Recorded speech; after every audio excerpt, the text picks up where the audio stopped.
샬롬!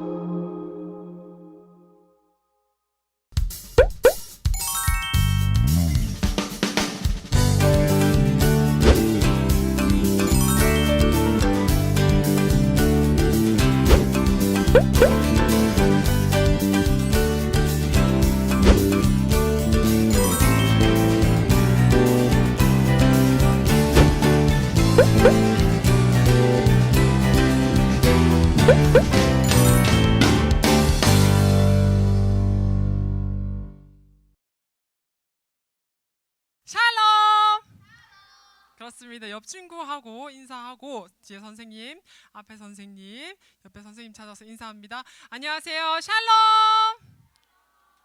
그렇습니다.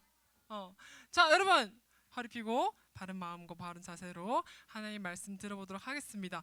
여러분 오늘 제목 한번 읽어볼까요? 시작! 우리가 누구? 우리는 사람이죠. 그런데 오늘 우리가 누구라고 얘기하는지, 성경 말씀에서 뭐라고 얘기하는지 하나님께서 말씀하시는 그 말씀 가지고 한번 들어보도록 하겠습니다. 혹시 선생님들 중에서 우리가 누구 하면 뒤에 아시는 분 계신가요? 네, 제가 조금 더 영해보도록 하겠습니다. 영해보도록 할게요. 자, 한번 말씀 들어가기 전에 전도사님이 질문 하나 있어요. 여러분 혹시 신앙생활이라고 들어봤나요? 신앙생활을 한다. 내가 신앙을 가지고 있고 그걸 신앙생활이라고 한다고 얘기했을 때 여러분들이 생각하는 신앙생활은 어떤 게 있어요? 이제 알아보겠습니다. 주말에도 나와서 예배를 드리고 주중에도 하나님을 섬기면서 사는 삶, 너무나도 맞습니다. 전도사님도 하고 싶었던 말인데, 신앙생활이라고 하면 우리가 예를 들어서 교회 나와서 지금 예배 드리는 시간처럼 예배 드리고 오는 것, 교회 나가서 찬양 드리는 것, 교회 나가서 말씀 보는 것, 교회 나가서 친구들하고 같이 말씀을 나누는 것, 이 모든 것이 신앙생활이라고 생각할 수 있지만 사실은 우리가 그리스도인 자녀, 하나님의 자녀가 된 이후에 예수님을 믿는 우리의 삶은 교회에서와 삶에서의 구분이 되지 않아요. 우리의 모든 삶이 예배의 순간이 되어야 되고 우리 모든 삶이 하나님을 의식하면서 살아가는 예배자의 삶이 되어야 된다는 것입니다. 그래서 오늘 우리가 하나님의 자녀로서 어떻게 살아가야 되는지 말씀은 무엇이라고 얘기하고 있고 우리가 그렇게 살아갈 때에 어떻게 나누어야 되는지까지 한번 바라보도록 하겠습니다. 자, 여러분 우리가 오늘 로마서를 읽었어요. 로마서는 누가 썼을까요? 자, 로마서는 로마가 쓰지는 않았어요. 자, 한번 맞춰볼게요. 1번 솔로몬이 썼다. 2번 바울이 썼다. 3번 다니엘이 썼다. 4번 바나바가 썼다. 자, 나는 1번 같다. 손 내리세요. 네, 감사합니다. 일단 2번 같다. 바울 같다. 자, 열심히 손 드시기 바랍니다, 여러분. 2번 바울. 그렇습니다. 자, 손 내리고. 자, 여러분 로마서는 바울이 썼어요. 그런데 로마서는 바울이 어디서 썼을까요? 로마에서 감옥에서? 로마 감옥에서 썼을까? 다른 감옥에서 썼을까? 교도소가 아니라 고린도에서 썼습니다. 자, 여러분 바울이 로마서를 썼을 때 고린도에서 로마에 있는 그리스도인들, 예수님을 왕으로 믿고 예수님이 우리의 구주 되심을 믿는 사람들에게 쓴 편지가 로마서라고 얘기를 했어요. 그런데 로마서를 쓴 경위가 있어요. 왜 썼냐면 로마 교인들 중에서는 이런 사람이 있었어요. 나는 모세가 홍해를 가르고 내가 그 출애굽했을 그 조상을 가지고 있는 유대인으로서 예수님을 메시아로 믿는 사람이고 내가 정통 있고 내가 굉장히 가문이 깊고 내가 알고 있는 것이 기준이고 율법을 지키는 것이 진정으로 하나님을 섬기는 것이야 라고 주장하는 유대인 그리스도인들이 있었고 예수님을 알게 되었어요. 유대인은 아니지만 이방인들인데 로마에 살면서 예수님께서 이 땅에 오셔서 예수라는 청년이 알고 보니까 정말 하나님의 아들로서 이 땅에 오셨고 십자가에 돌아가심으로 말미암아 살아나셨구나. 그리고 우리를 위해서 죄를 사하여 주셨다는 것을 믿는 사람, 로마 이방인에 있는 이방인 그리스도인들이 있었어요. 그래서 그들이 한 교회에 있었는데 황제의 유대인 추방령으로 인해서 유대인들 로마에서 살고 있던 유대인 그리스도인들이 로마를 벗어나서 5년 동안 살고 있다가 다시 돌아온 다음에 싸우기 시작했어요. 아니, 내가 정통 그리스도인이야. 아니, 무슨 소리야? 너네가 없었을 때 내가 지금 이 로마 교회 이 자리에서 교회를 지키고 있었던 건 우리지. 도대체 너가 뭐라고 하고 정통이라 그러니? 하면서 누가 진짜 그리스도인들인가에 대해서 굉장히 많은 논의와 논쟁과 그 다음에 싸움도 있었어요. 그래서 바울이 그 소식을 듣고 여러분, 우리는 모두 다 하나님 앞에 죄인입니다. 그런데 예수님께서 십자가 죽으심으로 말미암아 그리스도의 의로서 우리를 의롭다 함을 칭해 주신 거지. 우리가 잘나서 우리의 전통과 우리의 율법 지킴과 우리가 오래 있었다고 예수님을 잘 믿었던 착한 행실로서 우리가 구원받는 게 아닙니다. 예수 그리스도의 의로서 우리가 의롭다고 칭해졌기 때문에 그것을 믿는 믿음으로 말미암아 우리는 구원을 얻은 것이니 한 가족으로 불러주셨으니 그걸 믿음으로 서로 같이 잘 지냅시다. 왜냐하면 우리는 예수님 안에 한 가족입니다. 얘기하면서 하나님의 자녀임을 굉장히 얘기 많이 해줬어요. 그리고 로마서 1장부터 12장 전까지는 11장 끝까지는 예수님의 그러니까 복음이 무엇인지 바울이 쭉 설명해주고 있어요. 여러분, 우리가 믿는 믿음과 우리가 믿는 복음이 무엇인지를 얘기해주고 있으면서 그러므로라고 시작하고 있어요. 12장 우리 1절의 첫 번째 단어를 한번 읽어보도록 할게요. 12장 1절의 첫 번째 단어입니다. 하나만 읽으면 돼요. 시작. 그러므로라고 있습니다. 자, 하나님의 자녀로서 살아야 되는 방법을 그러므로 하고 난 다음에 쭉 얘기하고 있어요. 그러니까 예수님의 의가 복음이 무엇인지를 얘기를 해주고 난 다음에 그러므로 우리가 그것을 복음을 지식적으로만 아는 것이 아니라 삶에서 드러내고 실제적으로 손으로 발로 우리가 생활하는 환경에서 삶으로 살아내야 됩니다. 그런데 그런 모습이 어떤 모습이냐면 이런 모습입니다 라고 얘기해주고 오늘 우리가 읽은 본문까지 그렇게 말씀하고 있는 것이죠. 그래서 복음은 들어서 끝나는 것이 아니라 행함으로 우리가 삶에서 나타내야 된다. 그것이 예수님을 믿는 자녀로서 우리가 하나님을 드러내는 방법이다라고 얘기하고 있어요. 자, 우리 하나님의 자녀가 되는 사람들은 어떠한 모습을 가지고 있는지 바울이 쭉 얘기해 줬다는데 12절 큰 목소리로 함께 읽어봅니다. 시작! 소망 중에 즐거워하며 환난 중에 참으며 기도에 항상 힘쓰며 아멘. 자, 오늘 우리가 하나님의 자녀로 어떻게 살아가야 되는지의 모습을 12절에서는 세 가지의 모습으로 볼 수 있어요. 첫 번째는 소망 중에 즐거워한다는 것입니다. 자, 나 나중에 버터떡이랑 두쫑크랑 두쫑크 소금빵 먹으러 간다. 소망 너무 기대돼. 너무 신나. 소망 중에 즐거워한다는 것은 환경에 따라서 나의 즐거움이 결정된다는 것이 아닙니다. 여러분 잘 생각해 보세요. 내가 곧 좋은 일이 생길 거기 때문에 소망이 생길 거고 좋은 일이 생길 거라서 그때 내가 즐거워한다. 아니면 내가 현재 지금 서 있는 이 자리에서 내가 소망 가운데 있게 즐거운 일이 지속되고 있기 때문에 즐거워한다가 아니라 나의 기쁨과 나의 즐거움과 나의 감사는 밖에 있는 상황이 아니라 내 안에 있는 예수 그리스도 때문에 내가 즐거워한다라고 얘기하면서 소망의 근원에 대해서 얘기하고 있어요. 그러니까 환경이 좋고 나쁨에 따라서 나의 기분이 결정되는 것도 아니고 환경이 좋고 나쁨에 있어서 나의 정체성이 결정되지 않기 때문에 이미 예수 그리스도로 말미암아 승리하시고 영원한 생명 가운데 얻으신 그 영원한 생명을 나한테 내 것 삼아 주셨다라는 것이 지금도 적용되기 때문에 환경은 비록 내가 기뻐하지 못하지만 환경에 구애받고 환경에 눌려서 내가 불평불만하지 않는,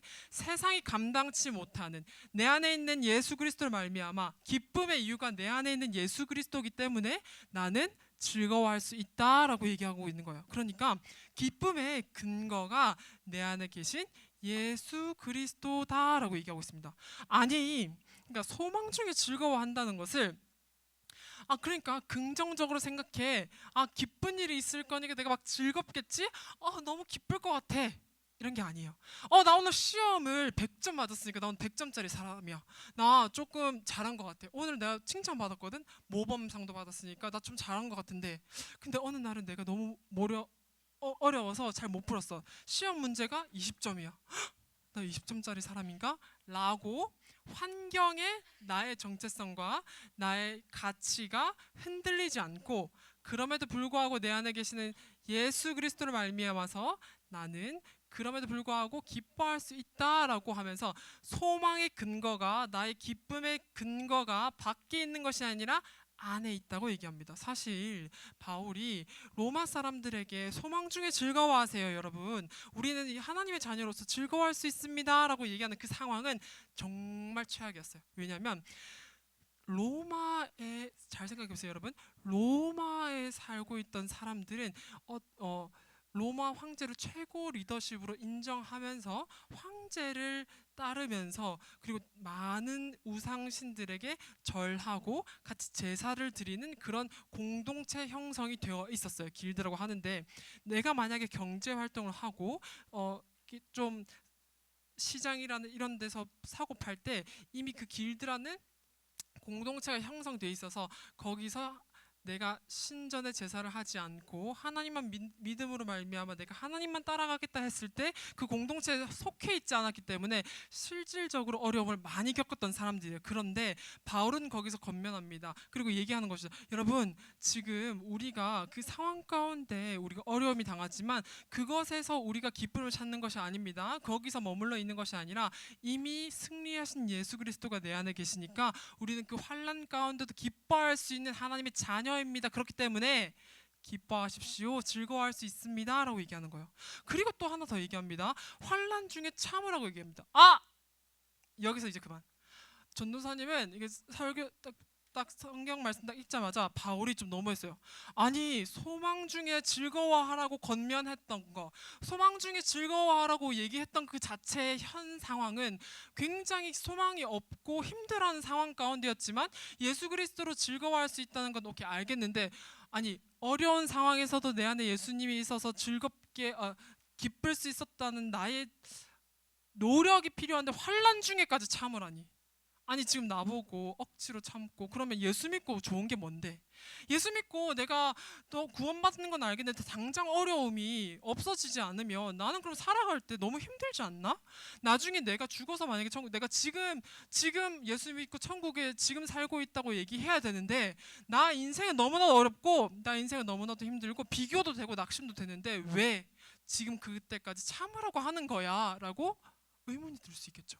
그런데 참다라는 의미는 사실 비가 내려서 비가 지나가기까지 그 가운데 비를 다 맞으면서 꾹 참으라는 얘기가 아니라, 참다라는 원래 원어의 의미를 봤을 땐 엄청난 무게랑 압박 아래에란 전치사와 머물다라는 동사가 결합된 동사입니다. 그래서 내가 그냥 어려움이 지나가기를 꾹 참고 아무 말도 하지 않고 내가 무기력감에 눌려서 내가 힘들어서 고통 가운데 신음하고 거기서 쩔쩔매고 있어라. 근데 그 자리를 벗어나지 마라.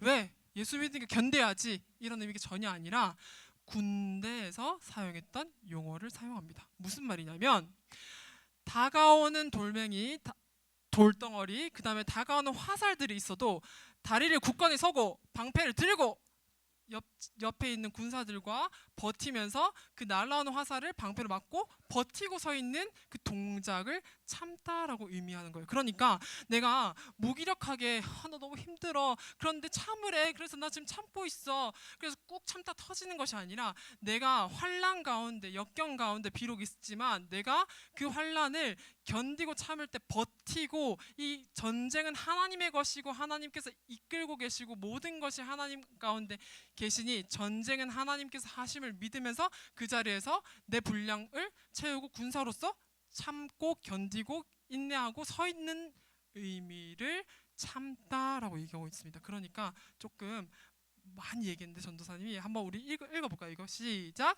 적의 공격 아래에서도 방패를 들고 자리를 지키는 모습. 그러니까 막 너무 힘들어서 나 힘들어 이렇게 쭈그러 있는 게 아니라 정말 담대하게 군사처럼 내가 싸울 준비가 되어 있지만 하나님께서 나를 지키시고 그 전쟁 가운데 함께 하시니 내가 적들의 공격과 환난 가운데 있지만 방패로 막고 하나님께서 함께 하실 걸 믿고 대기하고 지키고 기다리고 준비하는 모습을 참다라고 얘기하고 있습니다. 그러니까 바울은 이렇게 얘기해요. 하나님의 자녀로서 기쁠 때 웃는 건 너무 쉽죠.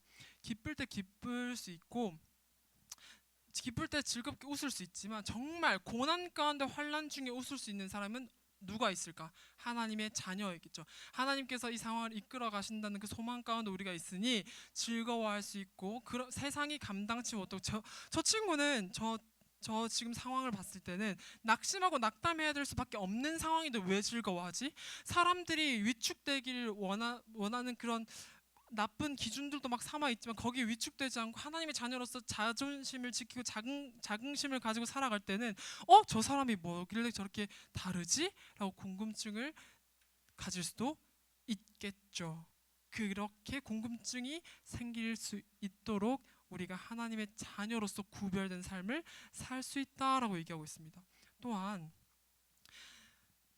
소망 중에 즐거워하고 환난 중에 참을 수 있는 것은 기도를 통해서라고 얘기하고 있습니다. 기도는 단순히 하나님 이거 주세요, 저 이거 원합니다, 하나님 저 이거 갖고 싶어요 하고 하나님께 요구하는 하나의 수단이 아닙니다. 여러분, 하나님께 뭐든지 구할 수 있고 하나님께 뭐든지 말씀드릴 수 있지만 기도는 내가 원하는 것을 갖고 가서 대화를 하면 할수록 내가 원하는 걸 안 주는 하나님을 원망하는 것이 아니라 내가 원하는 걸 들고 갔지만 그 기도의 대상이 누구신지를 알아가는 과정이라는 거예요. 그러니까 이거예요. 전도사님이 아이패드는 있으니까 리모컨이 너무 갖고 싶어요. 그래서 하나님께 이렇게, 하나님 저 이 리모컨이 너무 갖고 싶어서 갔습니다.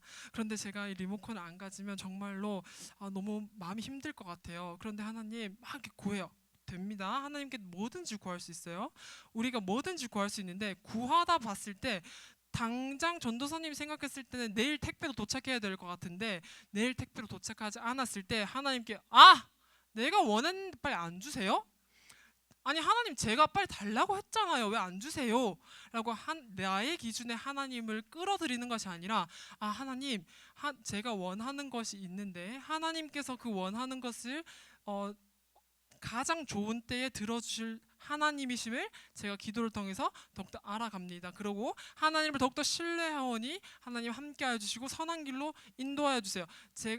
전도사님이 이 리모컨을 갖고 싶어서 하나님께 가져갔지만 이 리모컨보다 더 좋으신 하나님을 발견하는 것이 기도라는 것이에요. 그렇기 때문에 나의 기준에 하나님께 나아가서 달라고 요구하는 것이 아니라 하나님의 시선으로 바라볼 수 있고 하나님과 소통하는 그 과정이 기도라는 것이에요. 그런데 그 기도에 힘쓰라라고 얘기하고 있어요.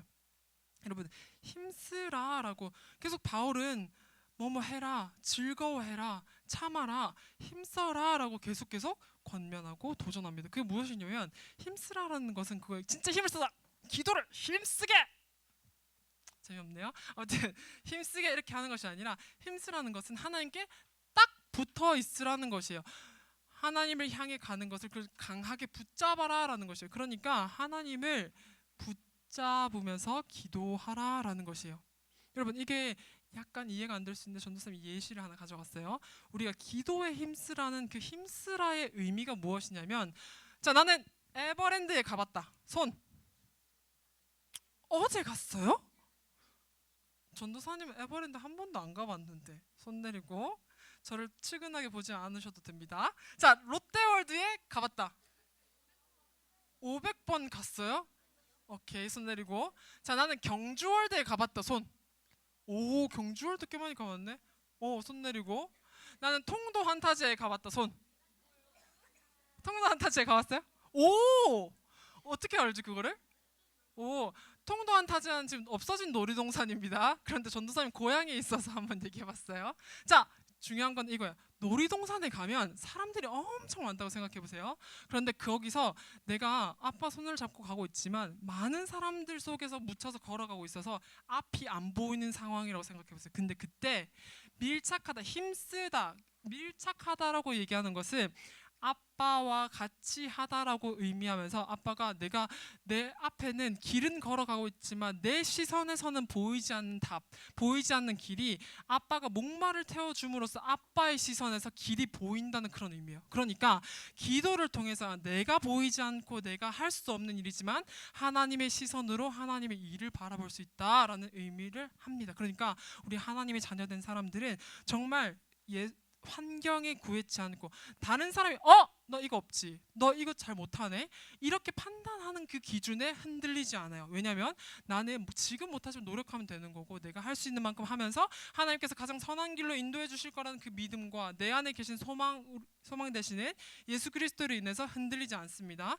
주눅들지 않고 더욱더 감사함으로 나아갈 수 있는 동기가 되고, 또 환난 중에 참는 것입니다. 무조건 참고 울고 힘들다고 칭얼거리고, 물론 그렇게 할 수 있어요. 전도사님도 많이 하지만 그렇게 할 수 있지만 정말 그 환난 가운데 하나님께서 전쟁의 주관자이시고 나와 함께 동행하신다는 것을 알면서 언제든 튀어나갈 준비, 언제든 달려나갈 준비를 하고 있는 그 참는 것, 그리고 또한 기도로 하나님과 동행함으로 내 시선에는 바라보지 못하지만 하나님께서 바라보시는 그 시선으로 길을 보고 나아가는 그 자녀의 삶을 우리가 복음, 예수 그리스도를 믿는 자로서 어떻게 살아가야 되는지 바울은 얘기하고 있어요.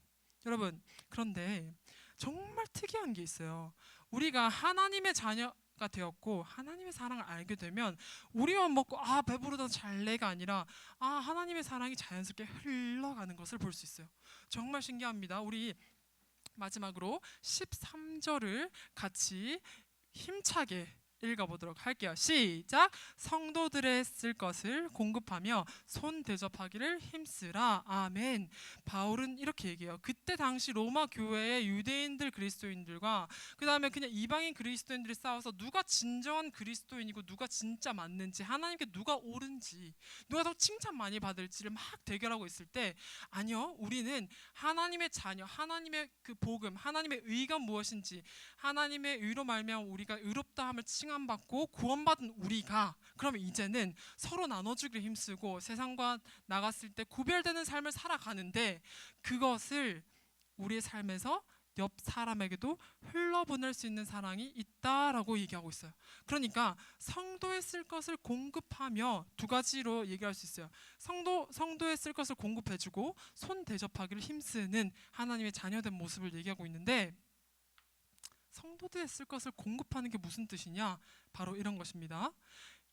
그때 당시에 우리 공동체는 그리스도 예수님으로 말미암아 한 몸으로 부르셨어요. 우리는 한 가족이란 뜻이에요. 그러니까 내가 가지고 있는데 다른 사람이 없다 그러면 내 것을 기꺼이 나눠주고 그 친구가 내 것을 충분히 자기 것처럼 쓸 수 있도록 공용하면서 나눠서 썼다는 것이에요. 그러니까 내 것이 너 거고 너 것이 내 거고 내 거인데 내 거 아닌 내 거 같은 너 아무튼 내 것도 내 거고 너 것도 내 것도 너 거고 너 것도 내 거다. 그러니까 우리 모두가 같이 쓴다. 그러니까 함부로 다른 사람의 것을 뺏어 쓴다는 것이 아니라 하나님께서 주셨던 이 한 몸 가운데 내가 나눠서 나의 것으로 인해서 다른 사람도 충만케 된다라고 얘기합니다. 여러분, 성도에 쓸 것을 공급하고 나눠주는 것 자체가 무슨 뜻을 의미하느냐?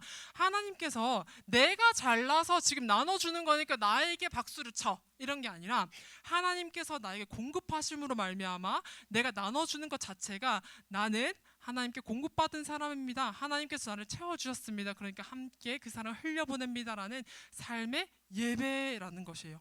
그러니까 전도 또 예를 들 수 있겠죠. 내가 예수 그리스도의 사랑을 전하는 것, 내가 사람들이 신경 쓰지 않지만 하나님의 사랑을 알기 때문에 하는 그 모든 것들이 나의 삶에서 하나님께서 나를 채우시고 나의 공급자는 하나님이십니다라는 것을 고백하는 예배자의 모습이라는 것이에요.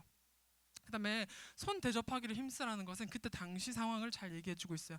그때 당시는 여러분 그때 여행을 가거나 나라 이동을 했을 때 숙박할 호텔이 있었을까요? 없었어요. 그리고 숙박집이 있었을까요? 에어비앤비가 있었을까요? 없었고 어떻게 됐냐면 전도사님이 저기 정수기라는 나라에 가려고 하는데 그 정수기에는 은우 쌤이 살고 있었어요. 근데 그 은우 쌤은 선생님하고 같은 그리스도인이었습니다. 그래서 전도사님이 여기 단상이란 나라에서 정수기라는 나라에 가서 은우 쌤 집에 가서 똑똑똑 두드립니다. 똑똑똑 안녕하세요. 저 예수 믿는 사람입니다. 그런데 지금 제가 전도 여행을 하고 있거나 아니면 이렇게 나라 이동을 하고 있는데 혹시 하루를 좀 같이 묵을 수 있겠나요? 했을 때 그리스도인들은 하나님의 자녀된 사람들은 자기가 처음 보는 사람, 낯선 사람이지만 한 그리스도인으로 그리스도의 자녀로서 한 가족으로 묶어주셨기 때문에 내가 먹고 있는 그 식탁에 낯선 사람들도 초대할 수 있는 그런 사랑을 말하고 있는 거예요. 그래서 손 대접하기를 힘쓰라라고 얘기하고 있고 그 힘쓰라라는 것은 사냥꾼이 먹잇감을 찾아서 쫓아서 달려가듯이 정말 그 사랑을 추격하면서 사랑할 사람들을 찾아라라고 얘기하고 있습니다. 그러니까 우리가 예수 그리스도로 말미암은 그 소망 가운데 우리가 즐거워할 수 있고 환난 가운데 하나님이 함께하심을 믿음으로 딱 붙어 있으므로 기도하기를 힘썼을 때 정말 하나님의 자녀로서 삶을 드러내는 삶의 예배를 통해서 각 사람들과 공동체에 그 하나님의 사랑이 흘러간다라고 얘기하고 있어요. 그래서 여러분 우리가 교회에서 예배 드리는 것이 다가 아니라 진짜 우리가 똑같이 다른 친구들 교회 안 다니는 친구들도 밥 먹고 교회 안 다니는 친구들도 공부하고 학원 다니고 재밌게 노는데 그 와중에 우리는 하나님을 기억하면서 하나님의 자녀된 모습을 보여줌으로 친구들과 구별되게 우리가 하나님의 자녀로서의 삶을 살아보기를 함께 기도합니다. 그렇게 살 준비가 되었고 그렇게 기대를 한다면 다 같이 아멘. 그렇습니다. 우리가 모든 삶에서 하나님을 드러내는 삶의 예배자로 드러냈을 때 저 사람은 좀 다르구나. 신기하다. 뭐가 다를까 하고 궁금증이 생길 수 있고 그 궁금증으로 말미암아 우리가 예수님의 사랑을 자연스럽게 전할 수 있어요. 그래서 말로 설득하려는 것보다는 우리의 삶으로 먼저 살아내는 우리 소년부 되기를 함께 기도하도록 하겠습니다. 아멘. 자, 두 손 모으고 기도하도록 하겠습니다.